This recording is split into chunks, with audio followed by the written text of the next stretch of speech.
अगर 5500 रुपये में ईंट मिलेगा तो अच्छी बात है, गरीब को, लोगों को, सबको फायदा होगा। तो अभी ये नहीं बताया कि सर आप किसी पार्टी में जाएंगे या फिर सिंगल ही रहेंगे, वो तो हर अब आप जैसे कि आपने कहा कि घोषणा करेंगे, तो किस पार्टी में जाएंगे वो अलग बात है। कोई बोल दिया MIM, कोई बोलते हैं महागठबंधन, कोई बोलते हैं कि निर्दलीय, तो इसीलिए अभी तो दो भाई एक साथ आ सकते हैं, एक मंच पर दिख सकते हैं। सियासत, अख्तर उल इमान साहब और मास्टर मुजाहिद साहब, सियासत में कुछ भी संभावनाओं से इनकार नहीं किया जा सकता है। अब देख रहे हैं ना, कल तक जिनको हराने के लिए लोग कमर कस रहे थे, उनके खिलाफ बोलते थे, तो आज फेवर में बोल रहे हैं, बोलेंगे। RJD के लोग हो या फिर AIMIM के लोग हो, आपसे संपर्क किया है अपने पार्टी में शामिल होने के लिए? जी, सभी पार्टी के लोग संपर्क, RJD के भी, MIM के भी, कांग्रेस के भी लोग संपर्क किए हैं। मैं तो नहीं सर्टिफिकेट दे सकता हूँ कौन अवैध है, नहीं है।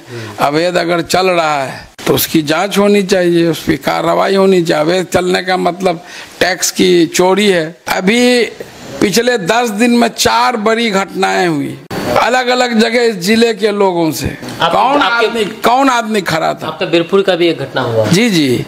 और जहाँ तक ये लाल ईंट का सवाल है, ऐसे भी आप जानते हैं कि सरकार माननीय सर्वोच्च न्यायालय के निर्देश पर इसको अब बंद करने जा रहा है, क्योंकि शेड्यूल ऑफ रेट्स कई विभाग मिल करके बनता है। जो एक बार बन गया वो 5 साल कम से कम चलता है, तब तक मार्केट में रेट बहुत आगे बढ़ जाता है। और ये बात तो मैं स्पष्ट कर चुका हूँ कि मैं अगर विधानसभा का चुनाव लड़ूंगा तो सिर्फ और सिर्फ कोचाधामन से लड़ूंगा और कहीं से दूसरे जगह से नहीं। कई पार्टियों द्वारा कहा गया कि मैं जिस पार्टी में था उनके द्वारा भी पहले कहा गया था। अस्सलाम वालेकुम, आदाब, नमस्कार। मेरा नाम फिरदौस गनी है। आप KDV लाइव देख रहे हैं।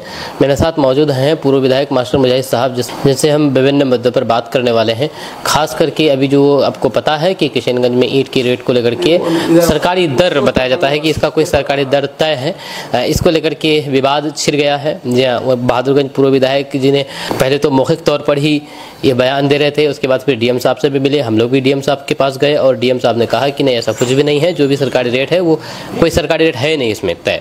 उसके बाद फिर तौसीफ साहब एक और भी कोई लिस्ट जारी किया फेसबुक पर, अपने फेसबुक पर, और इसमें कुछ SOR वाला लिस्ट जारी किया है जो कि 5545 रुपये वाला बताया जाता है। और मास्टर मुजाहिद साहब से हम इन्हीं मुद्दे पर बात करने वाले हैं। सर, आपने एक इंटरव्यू में कहा था कि अगर तौसीफ साहब अगर कोई लिस्ट जारी कर देते हैं, सबूत दे देते हैं, तो हम उनके साथ हैं। नहीं, निश्चित रूप से बोला था, अभी भी मैं कायम हूँ। तो उन्होंने एक लिस्ट जारी कर दिया। वो कौन चीज है? वो SOR लिस्ट था, शेड्यूल ऑफ रेट्स। वो जो एस्टीमेट बनता है,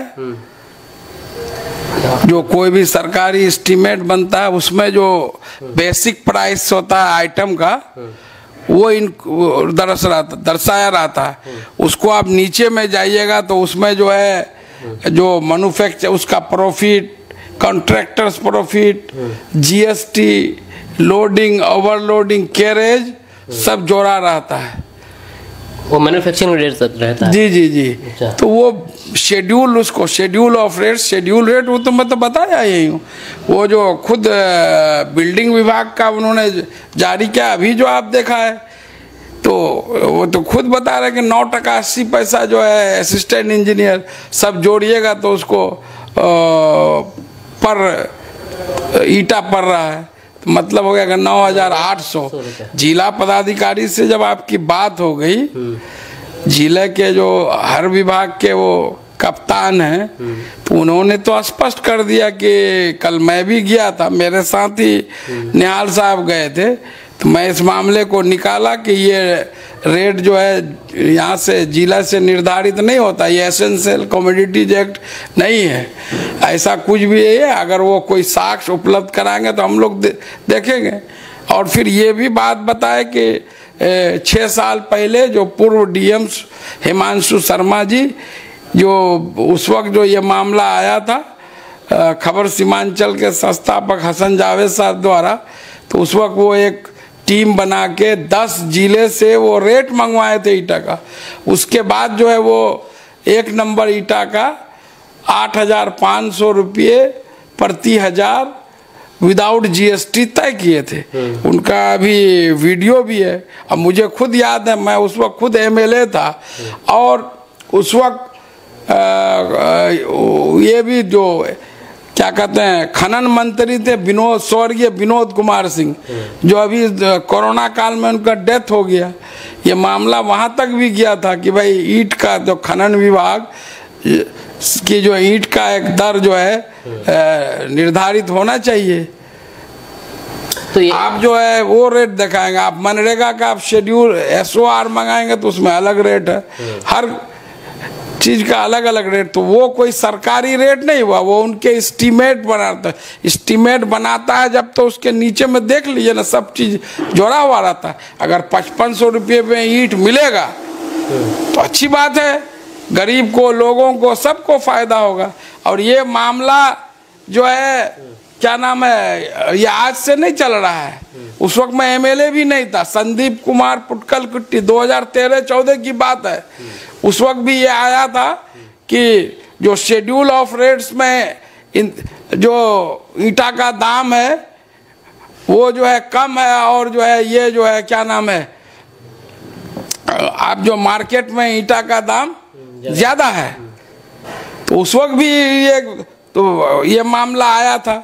DM साहब के तरफ से पहल हुई थी कि जो सरकारी काम में इंदिरा आवास के लाभुक को जो शेड्यूल रेट पर शेड्यूल रेट जो है, उसके बाद उसमें जितना टैक्स है, वो जो मैन्युफैक्चरर का जो उसमें जो प्रॉफिट है, सब ऐड करके मिलना चाहिए। लेकिन वो भी नहीं हुआ, क्योंकि इसमें ऐसा कोई स्पष्ट गाइडलाइन ही नहीं है। ऐसा अगर सरकारी रेट का मतलब अगर है तो बिल्कुल, हम यही बात तो कल मैं DM साहब से बात किया कि उसको आपको पहल करना चाहिए। तो उन्होंने स्पष्ट कर दिया कि नहीं, उसमें जितनी बातें वो बोले हैं मैं उनको बता दिया, ये सब कुछ भी नहीं है। एक चीज उन्होंने जो अपने चिट्ठी में लिखा है, चिट्ठी तो हम देखें, DM साहब जो बोले कि ये लोग पक्की रसीद नहीं देते हैं, टैक्स GST वगैरह का नहीं। तो अगर वो बात है तो ये टैक्स चोरी का मामला बनता है।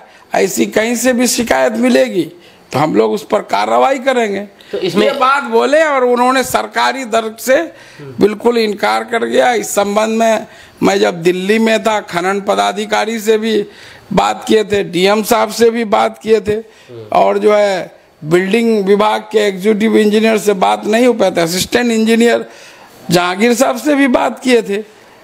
तो एक तो कोई सरकारी दर तय नहीं है, लेकिन क्या लगता है कि आपसी सहमति से कुछ रेट तय होनी चाहिए? हाँ ठीक है, इसमें प्रशासन को, सरकार को, इसमें मैं खनन मंत्री से बात करूंगा, उनके सेक्रेटरी से, जो कुछ भी हो पाएगा वहाँ से होगा कि डेट निर्धारित होना चाहिए। ये मैं भी कर रहा हूँ।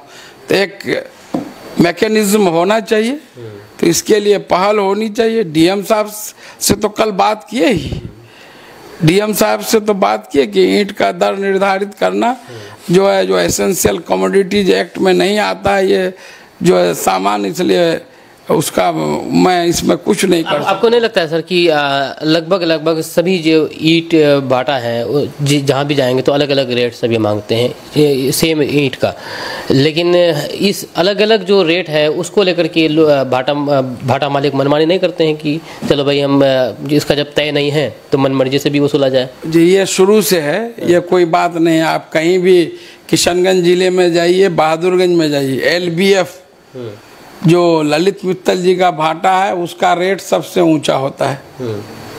तो क्यों ऊंचा होता है तो उनसे पूछेंगे तो वो बताएंगे। लोग लेते हैं ऊंचे दाम में, वही उनका जो स्पेसिफिकेशन, जो नाप होता है, लंबाई, चौड़ाई, ऊंचाई प्लस वजन, वो सब जो है एक समान होता है। ये नहीं कि एक ईंट में कुछ पकाई एक समान होता, और लोग ज्यादा दाम में वहाँ लेते हैं। उसका जो छटाई होता है, ये नहीं कि एक नंबर में गुड़िया मीठा पाक या जो है फिर जो है पिकेट ईंटा घुस जाएगा। एक एक ईंटा उसका मैकेनिज्म है, वो यही बताएंगे। और लोग लेते हैं कि LBF में महंगा दर रहने के बाद भी आते हैं लोग लेते हैं। LBF का सबसे ज्यादा सेल है, तो उनका जो उसमें टेक्नीशियन है जो ईंट को पकाता है, या फिर मट्टी का जो क्वालिटी, वो सब और से डिफरेंस होता, तब ना भाई वहाँ ऊंचा दाम में लेता है। और जैसे आप पहाड़ का ईंटा है, जैसे साबोडांगी वगैरह पहाड़ पर जो ईंट जाता है उसका लंबाई, चौड़ाई, ऊंचाई और वेट में डिफरेंस होता है। आप पत्रकार है, नहीं होता है, आप इस पर एक स्टडी कीजिए, हर भाटे में जाके उसका ईंट का वजन कीजिए, लंबाई चौड़ाई ये कीजिए, भट्टा मालिक से बात कीजिए, पब्लिक से बात कीजिए कि भाई आप यहाँ पर कम दाम है बगल में, आप यहाँ ऊंचा दाम में क्यों खरीदते हैं। अच्छा, आम लोगों के लिए क्या फायदेमंद रहेगा सर कि रेट एक रेट से फायदा रहेगा या फिर अलग अलग जो अभी चल रहा है अलग अलग भट्टा में अलग अलग रेट, आम लोगों के लिए क्या फायदा साबित होगा? आम लोगों के लिए यही होगा कि भाई एक रेट होना चाहिए, सबका उसका स्पेसिफिकेशन होना चाहिए, एक स्पेसिफिकेशन साइज का भी होना चाहिए कि इतना लेंथ, इतना ऊंचाई, इतना चौड़ाई। ये जो है जैसे ISI मार्क का जो मिलता है तो उसमें एकदम स्पेसिफिकेशन, तो ये चीज़ सभी भट्टा, ये विभाग से ही संभव है। उसका वजन से लेके लंबाई, चौड़ाई, ऊंचाई, पकाई, सब उसका एक स्टैंडर्ड स्पेसिफिकेशन होना चाहिए। और जहाँ तक ये लाल ईंट का सवाल है, ऐसे भी आप जानते हैं कि सरकार माननीय सर्वोच्च न्यायालय के निर्देश पर इसको अब बंद करने जा रहा है कुछ साल। हाँ, अभी भी तो जो पुराना चिमनी था वो तो बहुत पहले से ही गाइडलाइन जारी किया जाता है, लेकिन बंद कहाँ होता है? बंद हो गया पुराना चिमनी पर, अभी कोई लाइसेंस नहीं। अभी उसको बोलता है हवा भट्टा, जो उसका पंखा होता है बराबर, बिजली से उसको चला के उसमें पोल्यूशन कम होता है। तो आप देखे होंगे जितने भी सरकारी या बिल्डिंग विभाग का जो शेड्यूल रेट है, तो अभी बिल्डिंग का जितना एस्टीमेट आता है निगम का, बिल विभाग का, उसमें सब में कौन ईटा यूज हो रहा है? Fly x.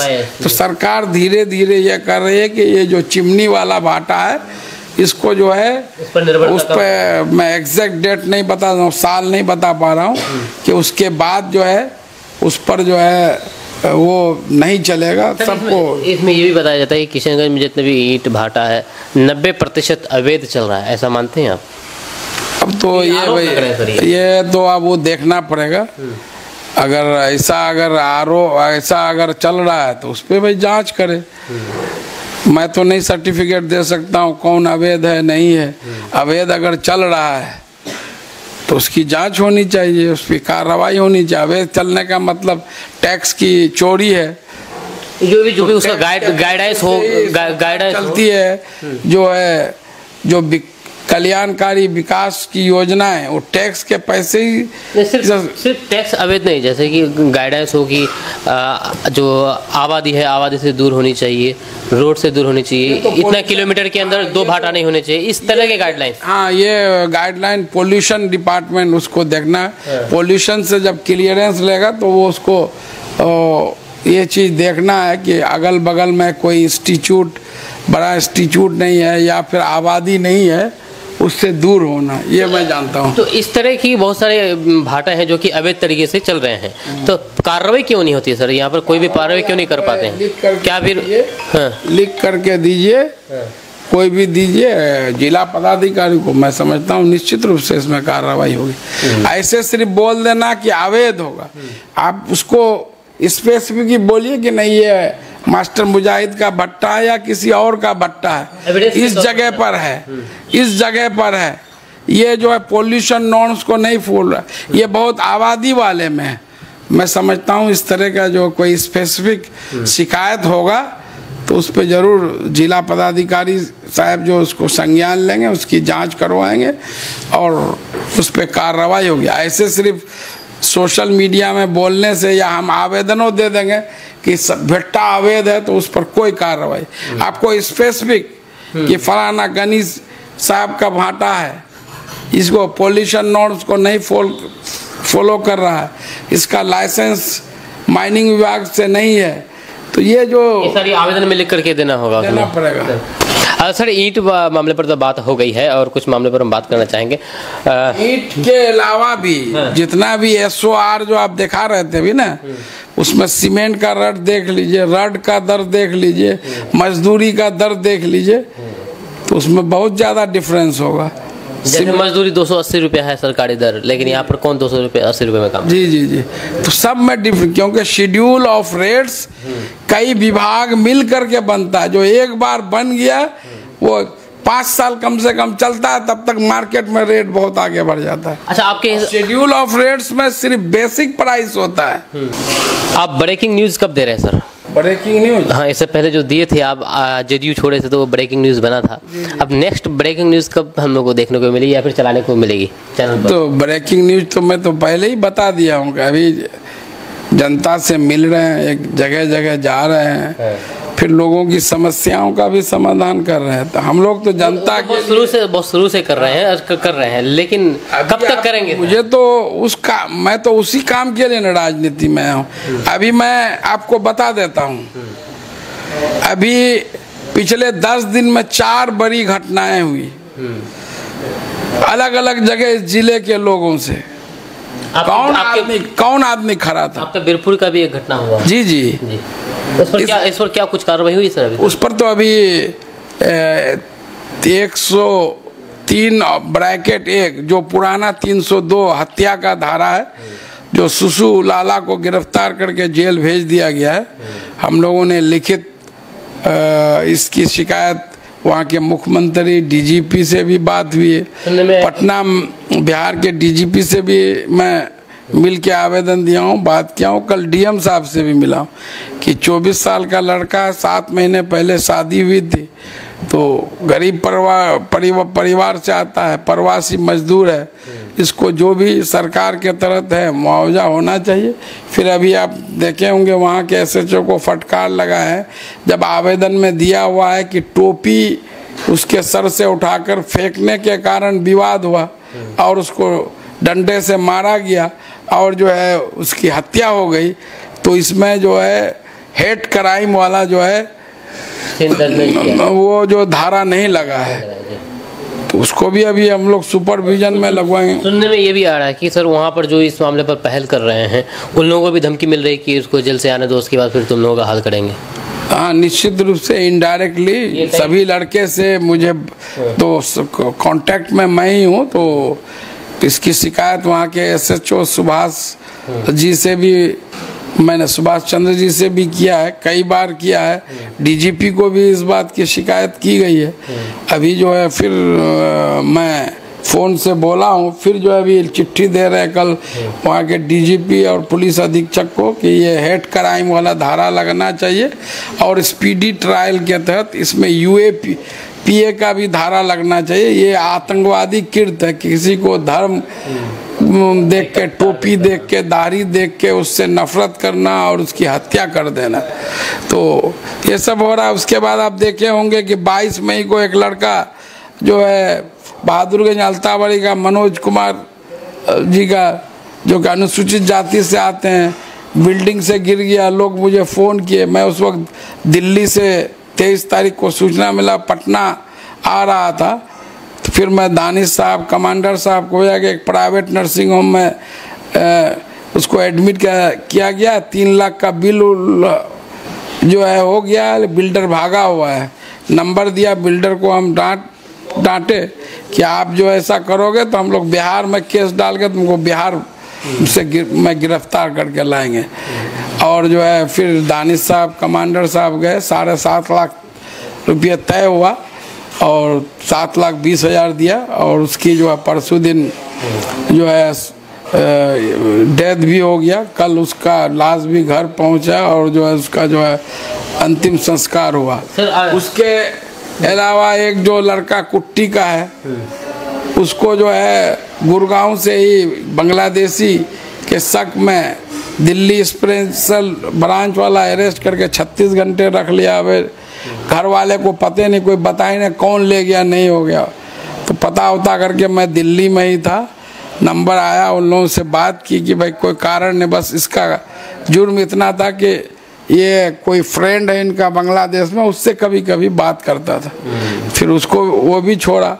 अभी परसों दिन एक मामला आया कि एक आज़ाद नाम से 22 साल का लड़का है, कोई मारी अल्ताबाड़ी पंचायत का, वहाँ का मुखिया सुकारू साहब, पूर्व जिला परिषद जो है सैली साहब वार्ड सदस्य और उनका जो मृतक है चचा पूर्णिया ले गया इलाज के लिए, ऑपरेशन करने का तुरंत डेथ कर गया और लाश को जो है एम्बुलेंस से घर भेज दिया।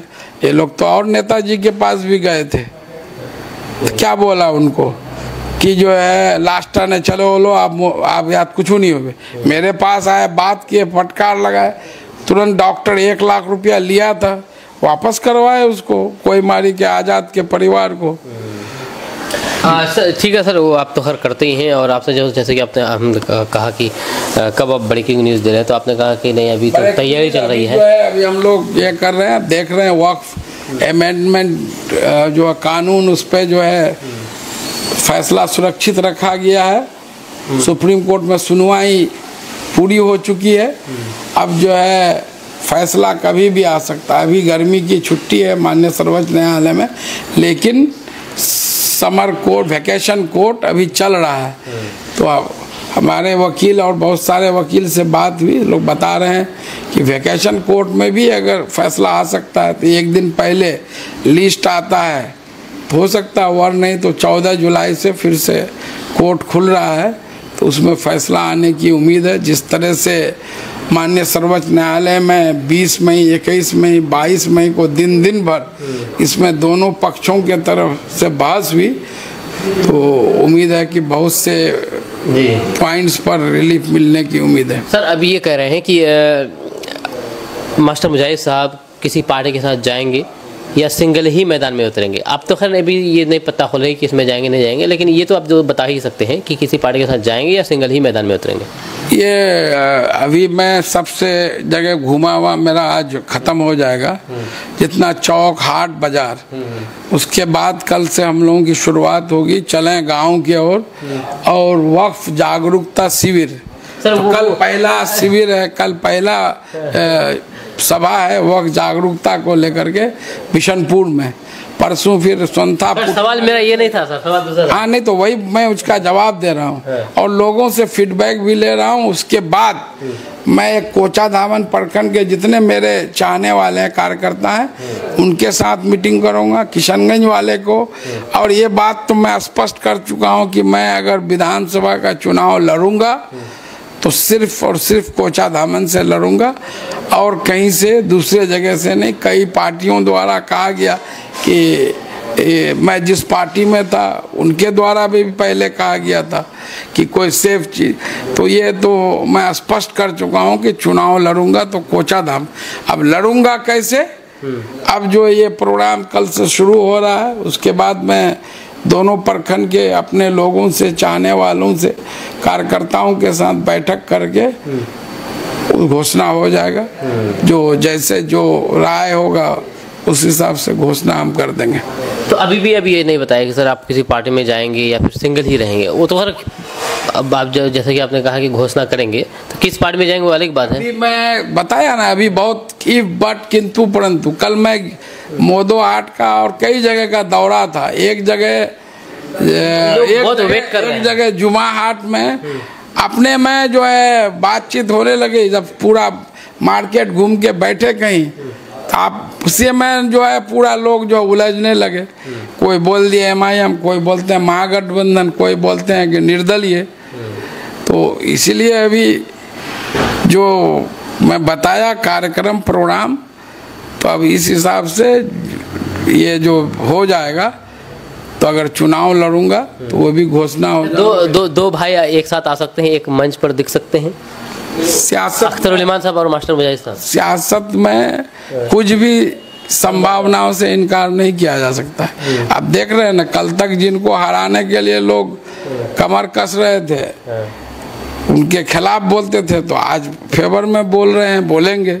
तो वैसे ही है, कल हम लोग एक दूसरे के थे, अगर आगे अगर ऐसे ये होगा तो हो सकता है कभी जंगल राज का के हटाने के लिए नीतीश जी NDA सत्ता में आया, फिर आगे चल के फिर जो है ये कहा के फिर लालू जी राजद से गठबंधन हुआ और कई बार हुआ। तो इसलिए सियासत में कुछ भी संभव है, हो सकता है, कुछ भी संभव है। नीतीश जी भी अपने फायदे अमित शाह जी बोले थे कि नीतीश बाबू के लिए सारे दरवाजे बंद हैं। तो फिर कैसे दरवाजा वही लोग खोले हैं। उसी तरह जब महागठबंधन से एनडीए में आए नीतीश जी 2017 में, तो महागठबंधन वाले के कह दिए कि यहाँ पर जो है नो एंट्री का बोर्ड लगा दिए। तो कब नो एंट्री हट के एंट्री होता है, कब दरवाजा खुल जाता है, ये तो बड़े बड़े नेता करते। इसलिए पॉलिटिक्स में कुछ भी हो सकता है, कुछ भी। लेकिन यहाँ पर जनता इस तरह की राजनीति से जनता पसोपेश में रहती है। जनता अपने आप को ठगा महसूस करती है, क्योंकि जो ही कल जब किसी के खिलाफ आप थे, आज उनकी फेवर में हैं, तो जनता जाहिर सी बात है पसोपेश में रहेंगी कि सर की क्या हो रहा है आखिर ये। नहीं, तो इसलिए जनता को सोचना चाहिए कि भाई हम दूसरे के लिए, जिनके लिए लड़ते हैं बड़े नेता लोग, वो लोग फिर जो है एक ही जगह मिल जाते हैं, तो इसलिए नहीं करते। एक चीज़ बताया जाता है कि आप आरजेडी में जा रहे हैं, बस बहुत सारी सोशल मीडिया में चल रहा है कि आप कुछ सोनथा में या फिर कहीं और जाकर के पार्टी ज्वाइन करने वाले हैं किसी बड़े नेता के। ये सब तो बिल्कुल माने बिना सर पैर का न्यूज है, ऐसी कोई बात नहीं। अच्छा, आपसे कोई आरजेडी के लोग हो या फिर एआईएमआईएम के लोग हो, आपसे संपर्क किया है अपने पार्टी में शामिल होने के लिए? जी जी, सभी पार्टी के लोग संपर्क, आरजेडी के भी, एमआईएम के भी, कांग्रेस के भी लोग संपर्क किए हैं। और जो है आपको जो है जेडीयू के लोग और दोबारा संपर्क किए सर, जेडीयू के, मुस्लिम लीग के। अब तो जो बहुत सब लोग संपर्क करते हैं कि जो है वापस आ जाइए, सब ठीक हो जाएगा। लेकिन अब जहाँ छोड़ दिए, अब वहाँ पर तो उसका तो कोई किंतु परंतु इफ बट तो वहाँ नहीं। अब जो भी बात होगी एनडीए से बाहर की बात होगी। एनडीए से बाहर की बात होगी? हाँ, अच्छा। एनडीए से बाहर की होती है। हम एक कारण के लिए, एनडीए के बाहर कहीं भी हो सकती है, लेकिन एनडीए में नहीं। मुस्लिम लीग के लोग भी बड़े बड़े ऑफर कर रहे हैं, एआईयूडीएफ के लोग भी हैं और दूसरे पार्टी के लोग हैं, जनसुराज जी, सब सारे लोगों के लिए, सारे। ठीक है सर, कोई बात है, ये नहीं होना चाहिए। लेकिन आप एक सवाल का जवाब दीजिए कि इस बार सरकार किसकी बननी चाहिए आपकी नज़र में, महागठबंधन की या फिर एनडीए की? दोनों में लड़ाई तो इसी दोनों की है ना भाई। सरकार या तो गठबंधन की बनेगी या एनडीए की बनेगी, इसी दोनों में। जब चुनाव होगा आज से 5 महीने बाद, 4, ये तो खैर दोनों में तो किसी की भी तो बनेगी ही, लेकिन आपके मतलब की नज़र में कौन सा पार्टी ये है, अभी जो गठबंधन है जो बनना चाहिए? तो उस वक्त के सिचुएशन पर बहुत कुछ डिपेंड करता है ना। अभी जैसे वक्फ कानून से पहले सिचुएशन कुछ और था, अभी जब पहलगाम हमला हुआ तो उस वक्त अलग सिचुएशन था। जब ऑपरेशन सिंदूर के तहत 6-7 मई को भारतीय वायुसेना ने 9 आतंकवादी ठिकानों पर प्रहार कर उसको ध्वस्त किया, तो उस वक्त बहुत एनडीए को लग रहा था कि बहुत एडवांटेज है, बात समझ रहे हैं, एडवांटेज लग रहा था। जब जो सीज फायर किया तो उससे लोग बहुत नाराज हैं और इससे लग रहा है कि उसको जो है एनडीए को नुकसान होगा। पीएम मोदी जी पटना आए थे, उसका रैली, जी, अभी जो आए थे, जो रोड शो में जो उनका ये रहता था, मैं भी देखा, तो उस तरह का उत्साह नहीं था। तो फिर अभी 4 महीने कम से कम बाद चुनाव का बिगुल फूकेगा सितंबर के लास्ट में, तो उस वक्त फिर कौन ऐसा मामला आएगा, तो उस पर भी बहुत सब चीज डिपेंड करता है। हर साल बाढ़ से तबाही होती है, लेकिन सरकार की तरफ से उस कदर ठोस पहल नहीं हो पाती जो होना चाहिए।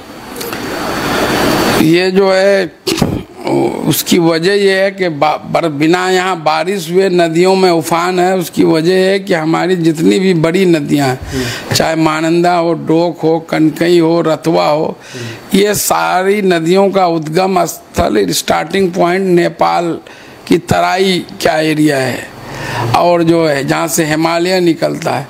तो जो कैचमेंट एरिया है, उस एरिया में भी बारिश अधिक होने से नदियों का जलस्तर, हमारे यहाँ बारिश नहीं है, सुखाड़ है, लेकिन उस एरिया में जब बारिश ज़्यादा हो जाएगी वो सारा पानी उसी नदियों के सहारे इस और फिर जो है अलग अलग चैनल से महानंदा से गंगा में, गंगा से फिर समुंदर में जो है चले जाता है पानी। बाहर से कटाव बहुत ज्यादा होती है सर, इस पर रोक नहीं लग पा रही है अभी तक। कटाव का एक ही अस्थाई समाधान है, महानंदा बेसिन, जिसको लेकर मरहूम तस्लीमुद्दीन साहब बहुत ही जो है मुखर होके बोल रहे थे। तो ये 5 फेज में काम होना, एक फेज काम हो चुका है, दूसरा फेज का टेंडर हो चुका है। दूसरे फेज के तहत 199.5 किलोमीटर, लगभग 200 किलोमीटर महानंदा और जो है रतवा नदी, महानंदा अप टू महानंदा पुल तक जो है, और जो है एक नागर नदी है कटिहार जिले में। तो ये 3 नदी के तटबंध बनना है। टेंडर हो गया, सब कुछ हो गया, लेकिन इसमें जो अलाइनमेंट जहाँ से बांध गुजरेगा तो उसमें कुछ त्रुटि के कारण कुछ गांव जो है उसके बांध के अंदर आ रहे हैं। तो उनको खतरा है कि हम लोग तो पानी में डूब जाएंगे, जलमग्न हो जाएंगे। तो इससे जो है माननीय मंत्री से मेरे कि इसमें जो अलाइनमेंट है महानंदा बेसिन के तहत, जो नागर, महानंदा और जो है आपको रतवा नदी के किनारे अभी फेज 2 में बांध बनना है। तो अलाइनमेंट जिधर से बांध जाएगा, कहीं पर अभी जो नदी का तटबंध है वहाँ से 2 किलोमीटर दूर है, कहीं 100 मीटर दूर है, 2 किलोमीटर दूर है। तो उसके अंदर बहुत सारे गांव हैं, गांव वाले विरोध कर रहे हैं, जिस कारण काम आगे नहीं बढ़ रहा है। और ये कटाव का और बाढ़ का एक अस्थाई समाधान जब तक 5 फेज में महानंदा बेसिन के तहत इस सीमांचल के सभी नदियों के किनारे तटबंध नहीं बनेगा, तब तक कटाव होते रहेगा। इसमें तटबंध बनने का मतलब पूरी नदी के कंटिन्यूसली, अभी जो कटाव हो रहा है तो क्या हुआ, जमीन कट रही है तो उसका कोई इसमें जो है जल संसाधन विभाग के तरफ से कोई व्यवस्था नहीं है बचाने के लिए। सिर्फ अभी गांव जो है या कोई सरकारी संस्थान है उसको बचाने के लिए काम, नदी कटाव का काम किया जाता। तो अस्थाई समाधान ये महानंदा बेसिन फेज 2 का काम हो, और 5 फेज में फेज 2 खत्म होगा तब 3, 4, 5 शुरू होगा, तब और सब कनकई नदी, डॉग, बूढ़ी कनकई सबको टेकअप किया जाएगा। और महानंदा पुल से आगे फिर महानंदा को टेकअप किया जाएगा। ठीक सर, ठीक है, बहुत बहुत शुक्रिया सर बात करने के लिए। तो मास्टर मुजाहिद साहब, विभिन्न मुद्दों पर हमने बातचीत की है। आपका इसके बारे में क्या कहना है नीचे कमेंट बॉक्स में कमेंट करके जरूर बताइएगा। मिलते हैं नेक्स्ट वीडियो के साथ। जय हिंद, जय भारत।